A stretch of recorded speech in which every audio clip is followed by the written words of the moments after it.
Hello students, welcome in Classic Economics for All. Students, Economics on Tips.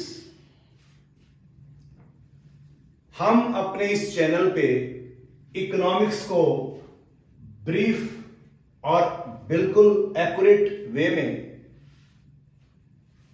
समझाते हैं। तो आज से हम जो नई एक सीरीज शुरू कर रहे हैं, economics on tips in classic economics for all. बिल्कुल शुरू से जितनी भी बातें हम डिस्कस कर पाएंगे आपके साथ, वो हमारे एक्सपीरियंस के बेस पे होंगी।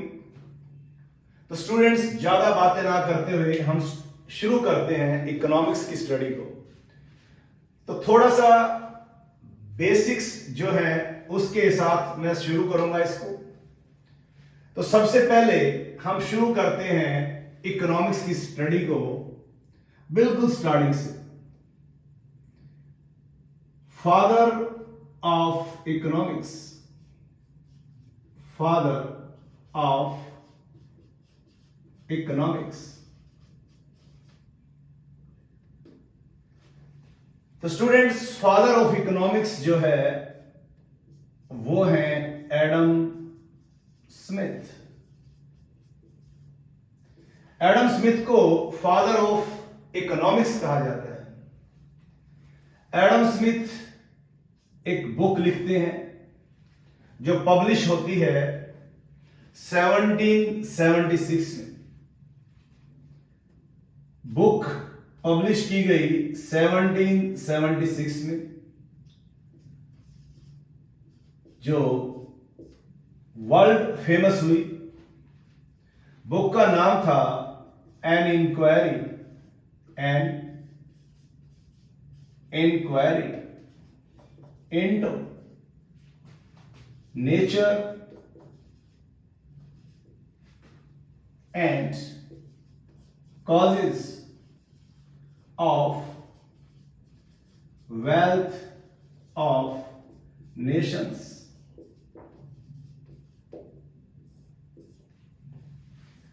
इस बुक को शॉर्ट नेम अगर इसका लिया जाए तो हम इसको वेल्थ ऑफ नेशंस भी कह सकते हैं। यानी कि एडम स्मिथ ने फर्स्ट टाइम अपनी जो वर्ल्ड फेमस बुक थी, वेल नोन बुक थी, an inquiry into nature and causes of wealth of nations, उसमें 1776 में इकोनॉमिक्स की जो वेल्थ डेफिनेशन दी, वेल्थ डेफिनेशन, इन्होंने कहा कि इकोनॉमिक्स एक ऐसा सब्जेक्ट है जिसमें हम वेल्थ के बारे में स्टडी करते हैं। जैसे जैसे स्टेट की एक्टिविटीज और इंक्रीज हुई, इकोनॉमिक्स का स्कोप बढ़ता गया। तो उसी कड़ी में नेक्स्ट जो डेफिनेशन डिजाइन की वो की मार्शल ने। मार्शल, एल्फ्रेड मार्शल कह सकते हैं। इन्होंने 1890 में अपनी एक बुक लिखी, प्रिंसिपल्स ऑफ इकोनॉमिक्स, और इस बुक में इन्होंने मैटेरियल वेलफेयर डेफिनेशन दी। उसके बाद जो तीसरा एफर्ट्स किया गया वो किया गया रॉबिन्स के द्वारा। रॉबिन्स ने 1932 में इकोनॉमिक्स की स्कार्सिटी डेफिनेशन दी। Scarcity definition. उसके बाद इकोनॉमिक्स का स्कोप और बढ़ता गया, तो इकोनॉमिक्स की ग्रोथ ओरिएंटेड डेफिनेशन सामने आई। ग्रोथ ओरिएंटेड डेफिनेशन, जो ग्रोथ ओरिएंटेड डेफिनेशन थी वो सैमुएल्सन और पीटरसन के द्वारा डिजाइन की गई थी। तो ये तो है इकोनॉमिक्स की जो जड़ है उसके बारे में। Father of economics Adam Smith को कहा जाता है। एडम स्मिथ एक बुक लिखता है 1776 में, an inquiry into nature and causes of wealth of nations. Wealth of nations के नाम से भी वो बुक जानी जाती है। सबसे पहले वेल्थ डेफिनेशन देता है। उसके बाद जैसे जैसे टाइम गुजरता है, इकोनॉमिक्स का जो सब्जेक्ट मैटर है स्टेट की एक्टिविटीज के साथ साथ, गवर्नमेंट की एक्टिविटीज के साथ साथ बढ़ता है। और उसके बाद मार्शल आते हैं, वो इसकी मटेरियल वेलफेयर डेफिनेशन देते हैं 1890 में। उन्होंने एक बुक लिखी प्रिंसिपल्स ऑफ इकोनॉमिक्स। उसके बाद रॉबिन्स अपनी एक डेफिनेशन लेके आता है, स्कार्सिटी डेफिनेशन 1932 में। स्कार्सिटी डेफिनेशन किसने दी? रॉबिन्स ने। कौन से ईयर में दी? 1932 में।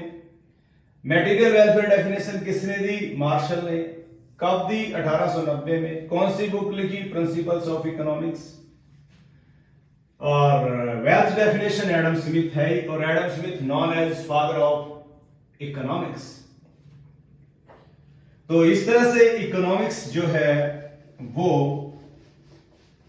डिफाइन किया गया। वैसे इकोनॉमिक्स की कोई एक डेफिनेशन हम नहीं दे सकते, क्योंकि इकोनॉमिक्स अपने आप में बहुत ज्यादा वास्ट सब्जेक्ट है। और किसी फिलोसफर ने कहा है कि जहां पर 7 इकोनॉमिक्स इकट्ठे हो जाएं, वहां इकोनॉमिक्स की 8 डेफिनेशन बन जाएंगे। उसके बाद जैसे जैसे इसका सब्जेक्ट मैटर बढ़ा, बहुत अच्छा वर्क किया संसार में एक इंजीनियर, प्रोफेसर, इकोनॉमिस्ट जिसका नाम था रैगनर फ्रिस्ट। ये ऑस्लो यूनिवर्सिटी जो कि नॉर्वे में है, उसमें प्रोफेसर थे। इन्होंने, रैगनर फ्रिस ने 1933 में इकोनॉमिक्स को 2 पार्ट्स में डिवाइड कर दिया।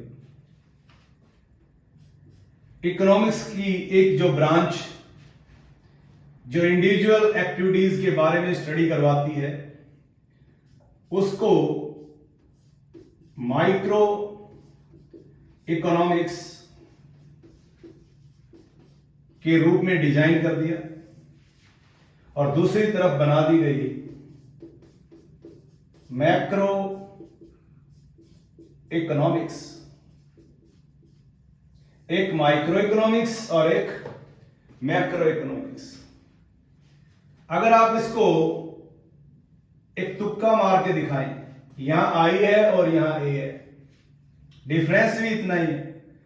एम सेम है, सी सेम है, आर सेम है, ओ सेम है। आई और ए का डिफरेंस है। आई मींस इंडिविजुअल, यानी कि व्यक्तिगत। ए मींस एग्रीगेट, यानी कि सामूहिक। अगर हम इसको मोटे तौर पे कहें कि माइक्रो इकोनॉमिक्स में इंडिविजुअल स्टडीज होती हैं और मैक्रो इकोनॉमिक्स में एग्रीगेट कॉन्सेप्ट्स की स्टडी होती है, तो ये इसका एक बहुत ही स्ट्रांग जो बेस है दोनों ब्रांचेस का।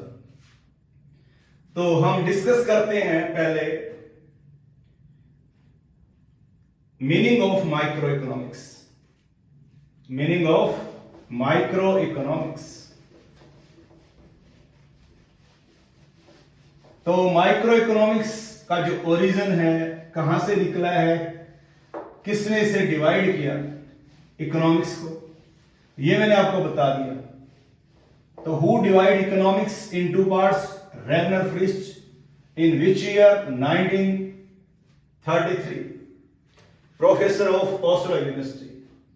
तो इस लेक्चर में हम डिस्कस करते हैं मीनिंग ऑफ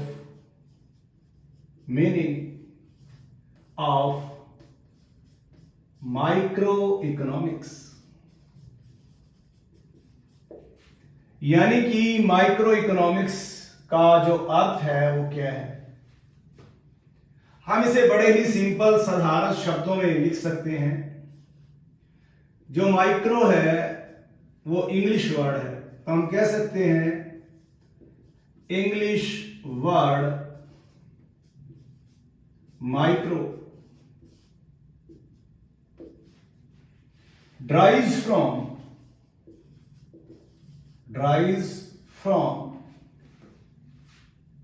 ग्रीक वर्ड। यह अपने आप में एक क्वेश्चन बन जाता है कि जो माइक्रो है इंग्लिश का शब्द वो कौन सी लैंग्वेज से लिया गया है, तो ग्रीक लैंग्वेज से। ग्रीक वर्ड माइक्रोस, तो कौन से वर्ड से लिया गया है, माइक्रोस, which means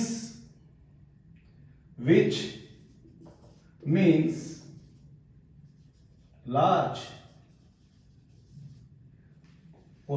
which means small,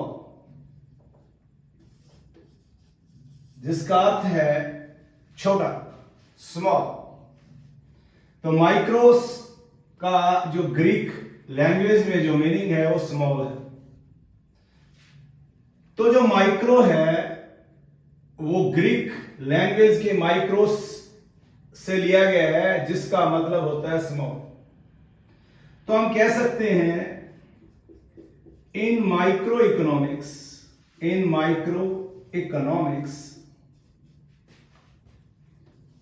we studies about economic activities at the level of an individual, a consumer,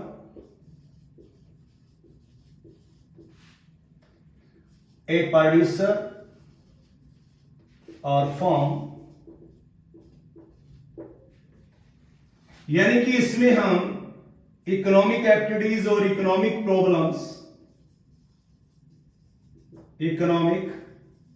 problems एक इंडिविजुअल के लेवल पे, एक कंज्यूमर के, एक प्रोड्यूसर के, एक फर्म के लेवल पे पढ़ते हैं।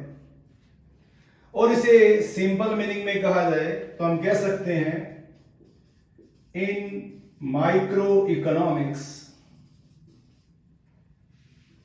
we studies about individual economic activities,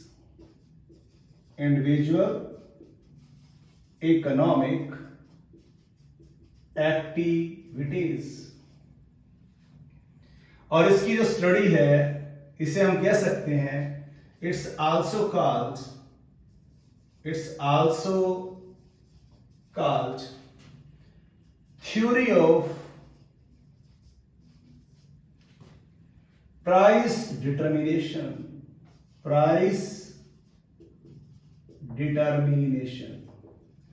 micro economics की स्टडी को थ्योरी ऑफ प्राइस डिटर्मिनेशन भी कहा जाता है।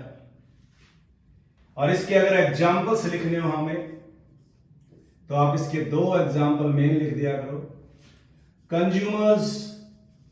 कंज्यूमर्स इक्विलिब्रियम और प्रोड्यूसर्स इक्विलिब्रियम, इसके बारे में हम इसमें पढ़ते हैं।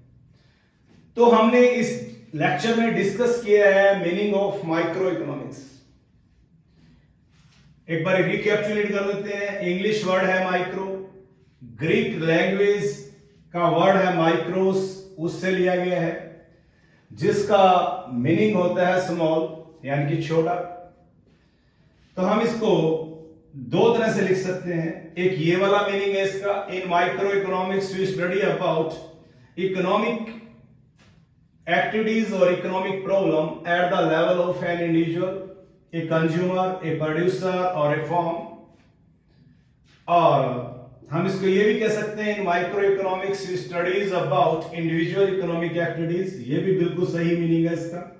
और it's also called theory of price determination. ये जो क्वेश्चन है ये पूछा जाता है, study of microeconomics is also called, तो our answer is theory of price determination. और माइक्रो कौन से वर्ड से बना है? माइक्रो से। कौन सी लैंग्वेज का वर्ड है? ग्रीक। और ग्रीक में माइक्रोस का क्या मतलब होता है? स्मॉल। तो स्टूडेंट्स, ये था हमारा lecture meaning of micro economics. Next lecture में हम आपको समझाएंगे मीनिंग ऑफ मैक्रो इकोनॉमिक्स।